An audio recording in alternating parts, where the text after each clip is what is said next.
Kukatpally housing board స్థలాల వేలంపాటను స్థానిక BJP నాయకులు అడ్డుకున్నారు.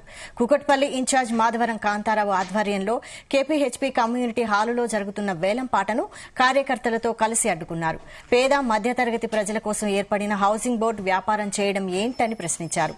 వెంటనే వేలంపాట నిలిపివేసి ప్రజా ప్రయోజనార్థం కోసం ఉపయోగించాలని, ఆ స్థలాలు పేదవారికి అందించాలని డిమాండ్ చేశారు.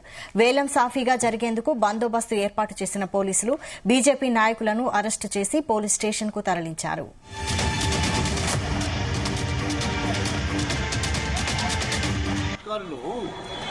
ఈ విధంగా స్థలాలు అమ్ముకుంటారు. అసలు హౌసింగ్ బోర్డు కాన్సెప్ట్ ఏంటి? ఇల్లు లేని వారికి ఇల్లు ఇచ్చే ఉద్దేశంతో సంస్థ ఏర్పడింది.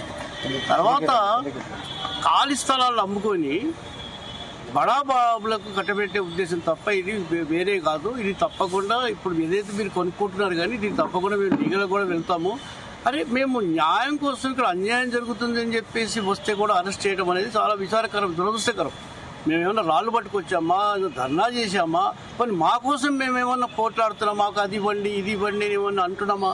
ఇది పద్ధతి కాదు. ఇక బడా వ్యాపారులకు ఇది అమ్మేది కాదు.